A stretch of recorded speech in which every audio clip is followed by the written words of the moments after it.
मेरा नाम आर्यन है। मैं एक लेखक हूं जो नई और रहस्यमयी कहानियों की तलाश में हमेशा भटकता रहता हूं। एक दिन मुझे एक अजीब सा निमंत्रण मिला।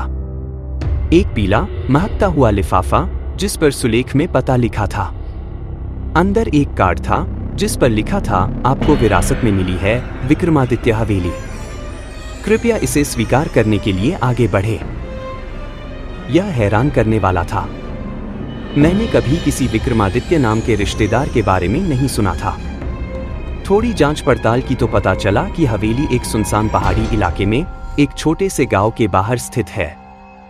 लोग उस हवेली को शापित हवेली कहते थे और उसके आसपास जाने से भी डरते थे। मेरा लेखक का दिमाग उत्सुकता से भन्नाने लगा। यह मेरे लिए एक सुनहरा मौका था। मैंने तय किया, मैं इस हवेली को अपनाऊंगा और उसके रहस्यों से पर्दा उठाऊंगा।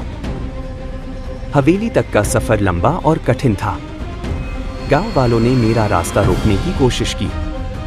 एक बूढ़े व्यक्ति ने मेरी कलाई पकड़कर कहा, बेटा वापस चले जाओ। वहां जो बसता है वो किसी जिंदा इंसान को नहीं छोड़ता। वह हवेली एक अधूरी आत्मा की प्रतीक्षा में है। पर मैं नहीं माना। अंधेरा होने से पहले मैं उस विशाल जर्जर हवेली के सामने खड़ा था। उसकी ऊंची दीवारें, टूटी हुई खिड़कियां और बड़ा भारी लोहे का दरवाजा एक डरावनी मौनता बिखेर रहा था। दरवाजे पर एक पुरानी ताला लगी थी, लेकिन अजीब बात यह थी कि जैसे ही मैंने निमंत्रण वाला कार्ड निकाला, ताला अपने आप खुल गया, जिसमें से जंग लगे हुए हिस्सों की चीख जैसी आवाज आई। अंदर का वातावरण ठंडा और स्थिर था। हवा में धूल और सड़न की गंध थी, लेकिन उसके साथ ही एक हल्की सी खुशबू, जैसे चमेली के फूलों की। महीन मकड़ी के जाले हर कोने में लटक रहे थे। पुराने फर्नीचर पर मोटी धूल की परत जमी थी। मैंने अपना टॉर्च जलाया और आगे बढ़ा।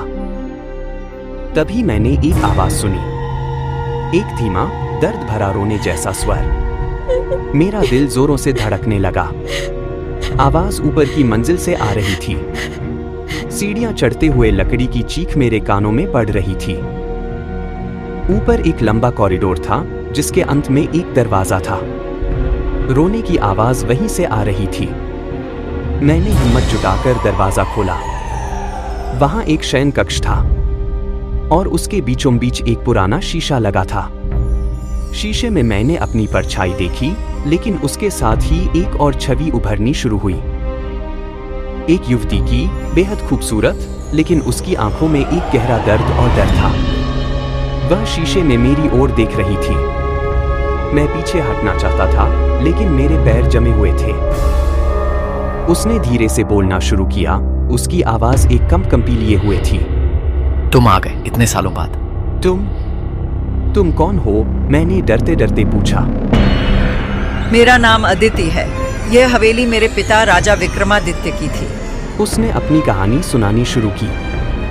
वह एक जमाने मैं इस इलाके की सबसे खूबसूरत राजकुमारी थी। उसे एक युवक वीर से प्यार हो गया, लेकिन उसके पिता ने इस रिश्ते को मंजूर नहीं किया और उसकी शादी किसी और से तय कर दी।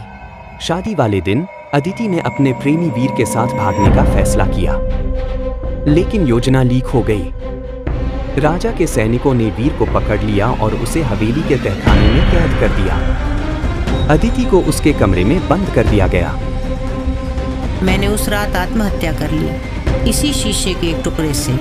मैंने सोचा मौत मुझे वीर के पास पहुंचा देगी, लेकिन मेरी आत्मा इस हवेली में ही कैद हो गई। एक शाप मिला, जब तक कोई वीर की डायरी जिसमें उसके लिए मेरा प्यार दर्ज है मुझे नहीं मिल जाती, मैं चैन से नहीं रह सकती।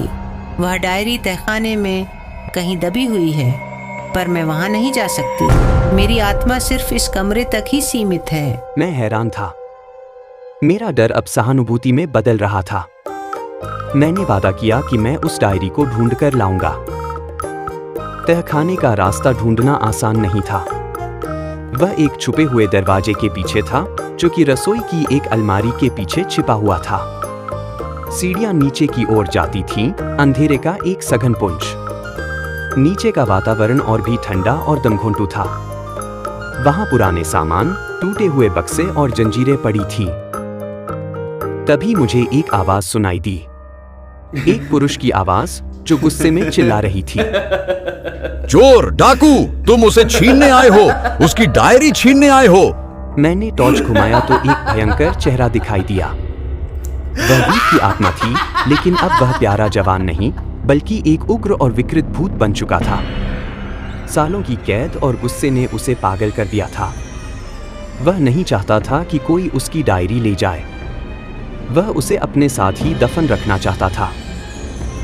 उसने मेरी ओर हमला किया।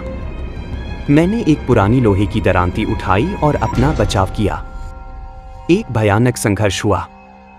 आखिरकार मैंने एक कोने में पड़ा एक पुराना चमड़े से बना डायरी का बंडल देखा। मैंने उसे उठाया और तहखाने से भाग निकला। वीर की आत्मा चीखती रह गई। हंफता हुआ मैं वापस अदिति के कमरे में पहुंचा।